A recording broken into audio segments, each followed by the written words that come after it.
Hello everyone, welcome back to all of you. ठीक है, तो देखिए आरएस की डेट्स फिक्स हैं। अब आपके पास कंप्लेसेंसी या हम कह लें शिथिलता का टाइम नहीं है। एक्टिव रहिए और डरने की जरूरत नहीं है। अगर आपने जीरो लेवल से भी स्टार्ट कर रहे हैं तो भी आप इस बार आरएस अगर डिटर्मिन्ड हैं, डेडिकेटेड हैं, तो आरएस को पूरी तरह से क्रैक कर सकते हैं, कोई दिक्कत नहीं। और वो भी फर्स्ट 50 रैंक्स के अंदर कोई दिक्कत आपको नहीं आएगी। ठीक है, तो और दूसरी बात, कितनी पोस्ट आ रही हैं और आ रही हैं उससे आपको डरने की जरूरत नहीं है, क्योंकि अगर आप तैयारी कर रहे हैं कोई दिक्कत नहीं है। आपको एक पोस्ट ही बहुत है। ठीक है, क्योंकि आप एक ही पोस्ट के लिए तैयारी कर रहे हैं, आप 20, 25, 50, 100, 50 पोस्टों के लिए तैयारी नहीं कर रहे हैं। ठीक है, तो देखिए पिछले एक वीडियो में हमने क्या है कि बेसिक पढ़ा था पॉलिटी का। ठीक है, और उसके अंदर हमने क्या है गवर्नमेंट, गवर्नेंस और गुड गवर्नेंस के बारे में कुछ चीजें स्टडी की थी। फिर उसको क्या है थोड़े दिन के लिए हमने क्या होल्ड पे रखा था, क्योंकि ये था कि भी सिलेबस हो सकता है आपका मॉडिफाई कर दिया जाए, ओवर कर दिया जाए। तो उस हिसाब से हम कि भी ठीक है, फिर हम रिफाइन करके सारी चीजों को आपके सामने लेकर आए एक रिफाइंड तरीके से। तो आज हम बात करेंगे उसी के कंटेक्स्ट में यूनिट 1 पेपर 3 के बारे में, जो आपके लिए क्या है काफी ज्यादा इंपॉर्टेंट हो जाती है। क्यों? क्योंकि वो यूनिट जो है, अब उसको अगर हम डिस्कस करते हैं तो वो यूनिट जो है आपकी 85 मार्क्स की कर दी गई है। हम ये बात कर रहे हैं पेपर 3 यूनिट 1, जिसमें क्या क्या कवर हो रहा है। इंडियन पॉलिटी का कंटेक्स्ट कवर हो रहा है, जिसके अंदर आईआर कवर हो रहा है, जिसके अंदर राजस्थान की कुछ पॉलिटी राजस्थान की कवर हो रही है। बाकी पॉलिटी क्या है यूनिट 2 में होती है आपके कवर, और बाकी क्या है करंट अफेयर्स क्या आपका कवर हो रहा है। ठीक है, और ये यूनिट जो आपकी कही गई है वो 85 मार्क्स की कर दी गई है। और जो आपका पैटर्न रहेगा पेपर का वो ये रहेगा, 11 क्वेश्चंस आपको मिलेंगे 5 मार्क्स के। ठीक है, तो ये बनते हैं आपके 55 मार्क्स। ठीक है, और 3 क्वेश्चंस जो होंगे वो 10 मार्क्स के होंगे और ये 30 मार्क्स, तो टोटल 85 मार्क्स का की यूनिट है।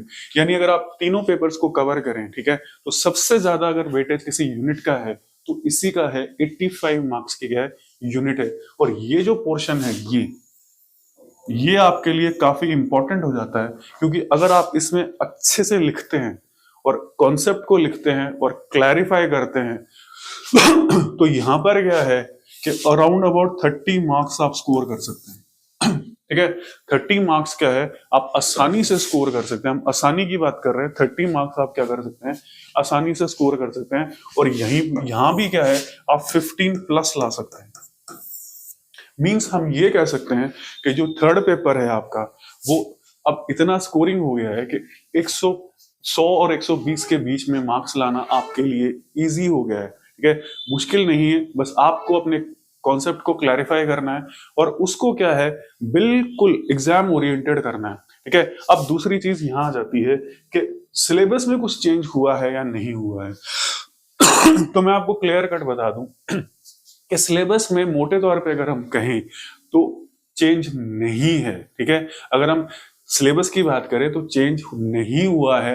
अगर हम थोड़ी बहुत टिंकरिंग की बात करें, ऊपर नीचे करने की बात करें, तो इस यूनिट में गया है उन्होंने थोड़ा बहुत ऊपर नीचे किया है। बाकी सिलेबस में कोई चेंज नहीं है, क्योंकि जो चीज उन्होंने अब ऐड की है या स्पेसिफाई की है या सामने आपके रखी है वो चीजें आप ऑलरेडी क्या है पढ़ते आ रहे हैं। ऐसा नहीं कि आप नहीं पढ़ रहे हैं, क्योंकि वो क्या है अंतर्निहित चीजें क्या है 2000 इम्प्लिसिट, यानी वो सिलेबस के अंदर ही मेंशन्ड नहीं थी, लेकिन आपको वो चीजें क्या है पढ़नी थी। तो हम थोड़ा सा क्या इसको ले लेते हैं। ठीक है, और खास करके हम सिर्फ उन्हीं चीजों पर बात करेंगे जो ये कहा जाए कि ठीक है आपने अलग से डाल दी या कुछ नया कर दिया। ठीक है, अब यहां पर ध्यान रखिए कि इस सब्जेक्ट को हम 2 तरीके से स्टडी कर रहे हैं। क्या कर रहे हैं? 2 तरीके से स्टडी कर रहे हैं। एक तो ये जो वीडियोस होंगे जो आपको इस तरह से मिलेंगे रेगुलरिटी में, और एक आपको अलग से वीडियोस मिल रहे हैं जिसमें क्या स्पेसिफिकली टॉपिक कवर किया जा रहा है। क्या किया जा रहा है? एक स्पेसिफिक टॉपिक को कवर किया जा रहा है और बताया जा रहा है कि वो टॉपिक क्या है। जैसे मान लीजिए टॉपिक था आपके पास में, ठीक है, यहां पर हम इसको देखें, ठीक है, जुडिशियल रिव्यू। ठीक है, ये हम अलग से कर चुके हैं, वी हैव डन दिस।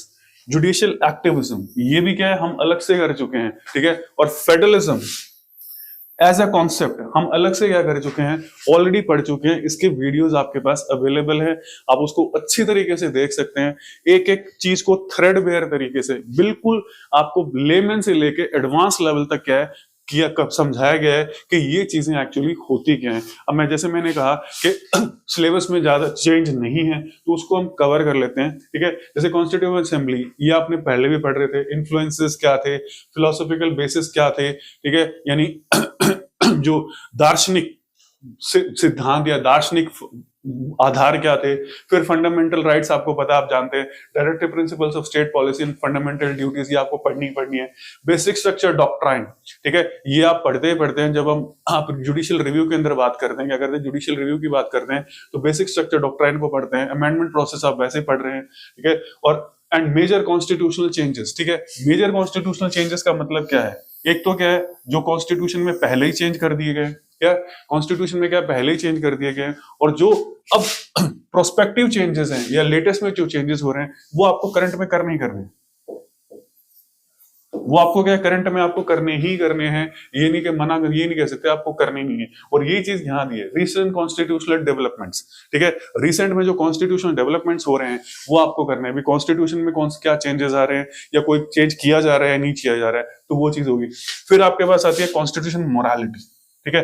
ये चीज देखिए एक्चुअली क्या है, ये चीज आप अच्छी तरह से पढ़ते हैं क्योंकि ये चीजें डायरेक्टिव प्रिंसिपल्स और फंडामेंटल राइट्स और इनसे रिलेट करके आती हैं। तो कॉन्स्टिट्यूशन मोरालिटी यानी संवैधानिक नैतिकता जिसे हम कह रहे हैं, ठीक है। मोरालिटी क्या होती है, ये कॉन्स्टिट्यूशन मोरालिटी क्या है, इक्वालिटी है आपके पास में आ जाती है, फ्रेटर्निटी आ जाती है, ये चीजें क्या है, समानता आ जाती है, भ्रातृत्व आ जाता है, तो वो जस्टिस आ जाता है। ये सारी चीजें क्या है कॉन्स्टिट्यूशन मोरालिटी के अंदर ही कवर होती है। क्या होती है, कॉन्स्टिट्यूशन मोरालिटी के अंदर ही कवर होती है, आपको अलग से नहीं पढ़ना होता है कि भी आप अलग से चीजें कर रहे हैं, ये आप कर रहे हैं, लेकिन उन्होंने क्या है सिर्फ इस बार क्या टर्म दे दी, ठीक है, आप टर्म दे दी तो इसकी डेफिनेशन आपको क्या है पढ़नी पड़ेगी। You have to study the definition of it, क्या इसकी परिभाषा क्या होती है और इसके अंदर क्या क्या चीजें आती है, तो वो चीजें तो वो ऑलरेडी आप कर रहे हैं, पर अब क्या है एक नए कॉन्सेप्ट के रूप में आप इसे पढ़ लेंगे, कॉन्स्टिट्यूशन मोरालिटी।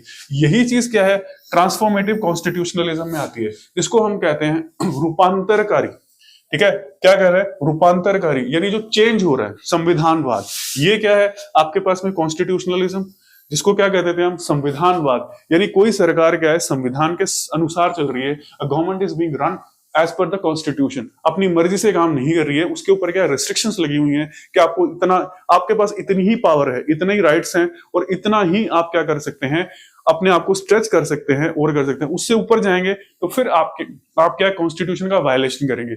जब हम ट्रांसफॉर्मेटिव की बात कर रहे हैं, ट्रांसफॉर्मेटिव की बात कर रहे हैं तो संविधानवाद को भी क्या है हम इवॉल्व कर रहे हैं, ठीक है, उसमें भी क्या है नयापन ला रहे हैं, क्या ले नयापन ला रहे हैं, और ये चीजें आप ऑलरेडी पढ़ रहे हैं। इसमें एग्जांपल के तौर पे आप ले लेते हैं आरटीआई, ठीक है, राइट टू इन्फॉर्मेशन, क्या है राइट टू इन्फॉर्मेशन, पहले भी रिस्ट्रिक्शंस लगी हुई थी सरकार के ऊपर, अब वो राइट टू इन्फॉर्मेशन क्या और ज्यादा रिस्ट्रिक्शंस लगा रही है कि अब जनता पूछ सकती है कि आप काम कर रहे हैं या नहीं कर रहे, आपने कितना काम किया कितना नहीं किया, ये चीज हो गई। दूसरा इसमें आ जाता है एग्जांपल आ जाता है राइट टू एजुकेशन, ठीक है, पहले ये था कि भी ठीक है, पहले डायरेक्टिव प्रिंसिपल्स में ये चीजें थी जो सरकार कर नहीं पाती थी या सरकार बाउंड नहीं थी इसको करने के लिए, ठीक है, फिर अमेंडमेंट करके इसे क्या बना दिया गया, फंडामेंटल राइट्स बना दिया गया, क्या बना दिया, फंडामेंटल राइट बना दिया गया, यानी मूलभूत अधिकार बना दिया गया कि अब सरकार बाउंड है कि आपको इतने तक शिक्षा मुफ्त में देनी ही पड़ेगी। तो ये किसमें कवर हो रहा है, ट्रांसफॉर्मेटिव कॉन्स्टिट्यूशनलिज्म में, ठीक है, यानी संविधानवाद की परिभाषा भी क्या है आप ब्रॉड करते जा रहे हैं, कॉन्स्टिट्यूशनलिज्म की डेफिनेशन भी क्या है आप बड़ी करते जा रहे हैं, उसमें नए नए कॉन्सेप्ट्स को क्या किया जा रहा है ऐड किया जा रहा है। तो ये ऐसा नहीं है कि आपने नहीं पढ़ा है या कभी आपने पढ़ा नहीं है, बिल्कुल ही नया आपके पोस्ट पे आ गया, तो ये चीज होगी।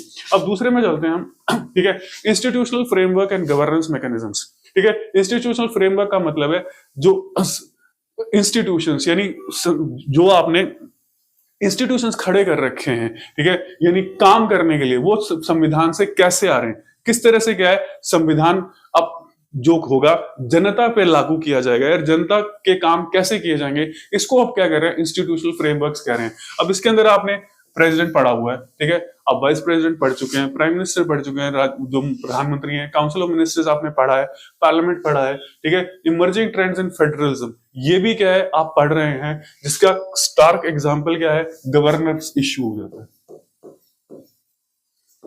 ठीक है, जो गवर्नर्स ने बिल को रोक रखा है वो चीज आ जाती है। फिर इसी के अंदर क्या है, आप कोऑपरेटिव फेडरलिज्म पढ़ते हैं, ठीक है, सहयोग से जो वो फेडरलिज्म चलता है, संघवाद चलता है। फिर इसके अंदर क्या हो जाता है, कॉम्पिटिटिव फेडरलिज्म आ जाता है, यानी ठीक है, स्टेट्स भी क्या है, एक दूसरे से प्रतिस्पर्धा कर रहे हैं कि कौन ज्यादा विकास करेगा, कौन ज्यादा क्या करेगा, कंपनियों को अपनी ओर अट्रैक्ट करेगा, कौन किसके यहाँ ज्यादा फैसिलिटी दी जा रही है कि ठीक है आप आइए इन्वेस्ट कीजिए ये चीज। तो ये क्या है, मर्जिंग ट्रेंड्स इन फेडरलिज्म हो जाता है कि भाई फेडरलिज्म यानी जो संघवाद है उसके अंदर नई चीजें कौन सी आ रही हैं तो वो आप पढ़ रहे हैं। ऐसा नहीं है कि नया है, बिल्कुल भी नया नहीं है, आपको पढ़ना है और आप पढ़ रहे हैं, कोई बात नहीं, करंट अफेयर्स में यही चीजें सुप्रीम कोर्ट हाई कोर्ट आप पढ़ रहे हैं। जुडिशियल रिव्यू, जुडिशियल एक्टिविज्म पहले भी आपके कोर्स में था, हम ऑलरेडी से कवर कर चुके हैं। Virtual court, E courts and E committee, ये भी क्या है, क्योंकि करंट अफेयर्स का पार्ट है, ये भी आपको क्या है पॉलिटी में पढ़ना है, तो ये नया नहीं है, दिस इज नॉट न्यू, ठीक है, पहले से ही आपके अवेलेबल है, लेकिन इस बार उन्होंने क्या कर दिया, स्पेसिफाई कर दिया कि आपको पढ़ना है, यू हैव टू गो। हम इससे क्वेश्चन डायरेक्टली पूछ सकते हैं, ठीक है। अब दूसरी चीज आती है, फिर आती है dynamics of Indian politics. Dynamics का मतलब यह है कि भारत की राजनीति किस प्रकार बदल रही है, ठीक है, भारत की राजनीति में गति कैसी है, तेजी से बदल रही है या कम धीरे बदल रही है, तो ये सारी चीजें क्या है आपको पढ़नी है। Country shifts in Indian democracy marked by evolving party system, ठीक है, ये चीजें आप पहले भी पढ़ रहे थे। असर्टिव रीजनलिज्म, ठीक है, यानी असर्टिव रीजनलिज्म का मतलब ये है कि जो रीजनलिज्म है, क्षेत्रवाद है, वो कितना उग्र होके बाहर आ रहा है, ठीक है, कितना दिखाई दे रहा है और कितना वो चीजें आ रही है, वो चीज आपको होनी। कोalition realignments, कोaliशन रियलाइनमेंट्स का मतलब ये है कि जैसे जैसे पॉलिटिक्स इंडिया में चेंज हो रही है, क्या हो रही है, चेंज हो रही है, तो जो कोalition पार्टनर्स हैं उसमें क्या चेंज आ रहा है, किस तरह के नए कोalitions बन रहे हैं, नए संगठन बन रहे हैं, ठीक है, कौन सी पार्टी किसके साथ जुड़ रही है, किस स्टेट में जुड़ रही है, किस तरह से, ये आपको करना है।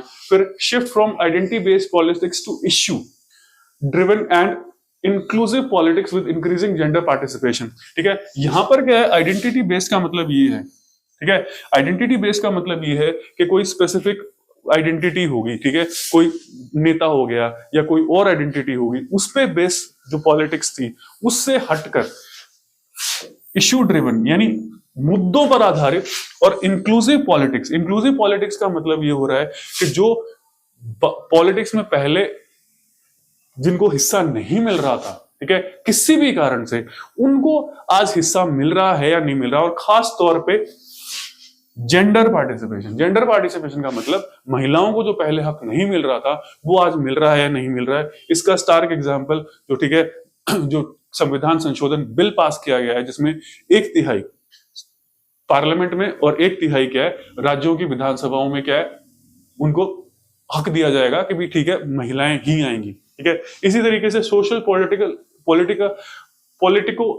Implications of artificial intelligence and enabled mobilisation, ठीक है, ये चीज अलग नहीं है भाई, आप ये पढ़ रहे हैं कोई दिक्कत नहीं है, क्योंकि आर्टिफिशियल इंटेलिजेंस जो है वो समाज, राजनीति और इन पर क्या प्रभाव डाल रही है, ये चीज आप पढ़ रहे हैं, क्योंकि आपको ये पढ़नी ही पढ़नी है करंट अफेयर्स के अंदर और साइंस के अंदर, तो ये बिल्कुल नया नहीं है। Voting behaviour, electoral forms, functioning of elections in India पहले भी था आपके, ठीक है। Contemporary evolving patterns in Indian politics, ये भी आप पढ़ रहे हैं, क्योंकि ये इसी का पार्ट है डायनामिक्स का, जो शिफ्ट हो रहा है, बदलाव हो रहा है राजनीति में, ठीक है। फिर इंटरनल सिक्योरिटी, अब यहां ध्यान रखिएगा कि ये उन्होंने क्या है, एक तरह से हम कह सकते हैं, कोई कहेगा इसको नया जोड़ा, ठीक है, कोई कहेगा क्या है इसको नया जोड़ा गया, क्या नया जोड़ा गया, ऐसा नहीं है, क्योंकि जब आप टेररिज्म पढ़ते हैं,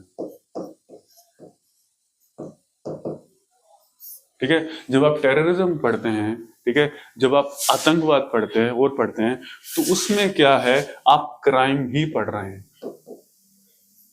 ठीक है, क्राइम यानी जो क्राइम है उसको भी क्या है आप पढ़ रहे हैं। तो जब आप क्राइम पढ़ रहे हैं तो ये चीजें क्या है आप एक्चुअल में ऑलरेडी पढ़ रहे हैं, लेकिन इन्होंने इस बार क्या है कि यूपीएससी से as it is line by line word to word क्या है आपके लिए टॉपिक डाल दिया है इंटरनल सिक्योरिटी, और ये टॉपिक ध्यान रखिएगा आपके लिए बहुत ज्यादा इंपॉर्टेंट है,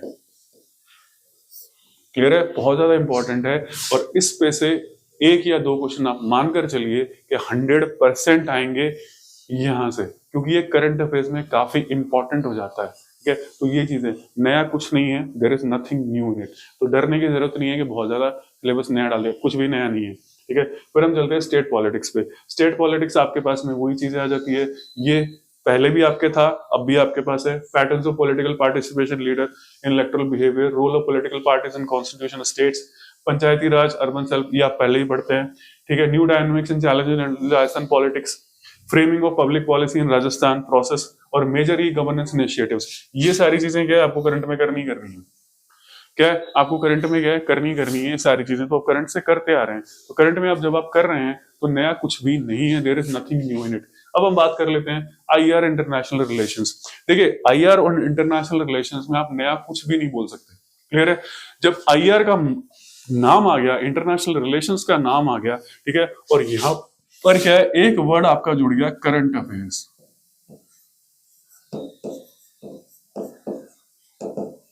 ठीक है, करंट अफेयर्स नाम आपका क्या हो गया, ऐड हो गया, क्योंकि आईआर जो होता है वो होता ही करंट अफेयर्स के बेस्ड है। ठीक है, आईआर आपके पास 20 साल पुराना नहीं पूछेंगे आपसे, करंट अफेयर्स से क्या है रिलेट करके आईआर पूछेंगे।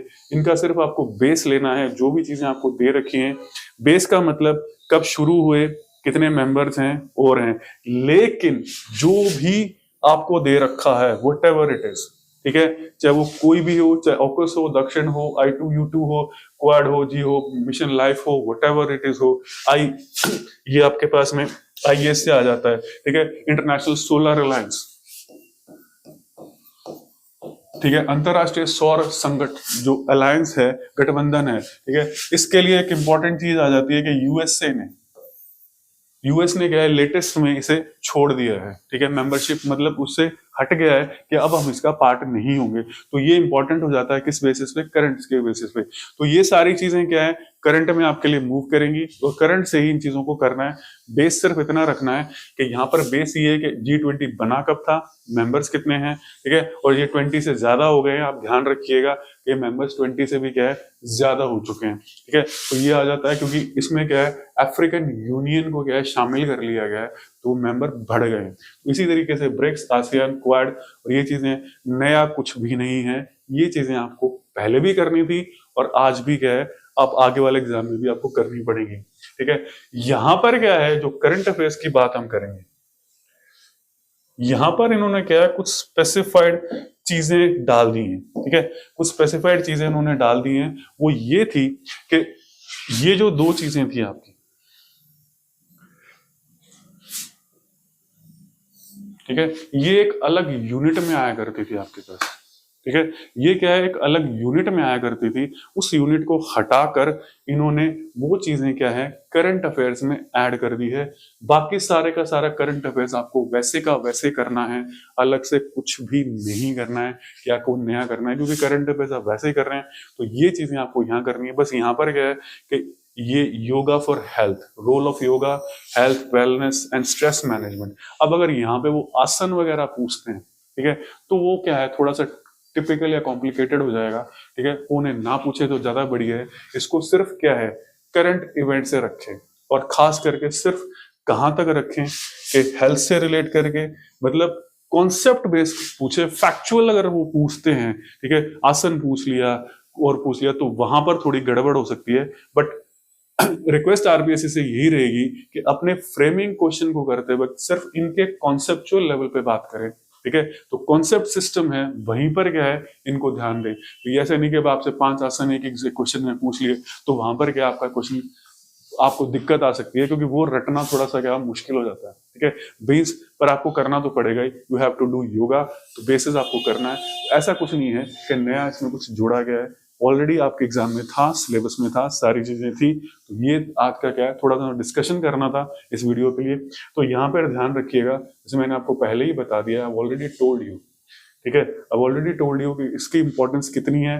दूसरा, ऑलरेडी इन चीजों को क्या है हम अलग से करते आ रहे हैं, क्या है करते आ रहे हैं। और अब क्या है क्योंकि उन्होंने स्पेसिफिकली इनको मेंशन कर दिया है, क्या स्पेसिफिकली इनको मेंशन कर दिया है, तो हम इन टॉपिक्स को क्या अलग से लेंगे। जो भी स्पेसिफिक टॉपिक्स इन्होंने मेंशन किए हैं, जो अलग से टॉपिक्स हैं, जो पॉलिटी पार्ट हम ये कहते हैं कि अलग टॉपिक हैं, तो उनको क्या हम अलग से लेंगे। जैसे वर्चुअल कोर्ट, ई कोर्ट या ई कमिटी, इसको क्या हम अलग से पढ़ लेंगे, और बाकी जो है वो रन करता रहेगा, कोई आपको दिक्कत नहीं आएगी।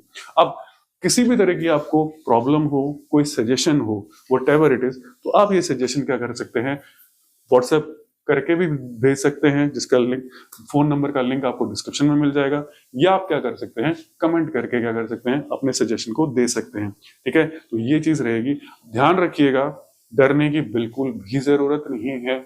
आप जीरो से स्टार्ट कर रहे हैं तो भी आपको कोई प्रॉब्लम नहीं आएगी, बट डिटर्मिनेशन, डेडिकेशन आपके लिए बहुत इंपॉर्टेंट है।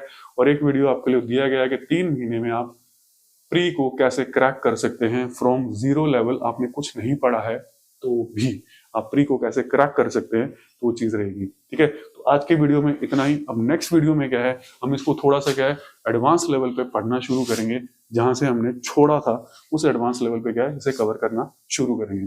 ठीक है, तो आज के वीडियो में इतना ही। Thank you for watching the video.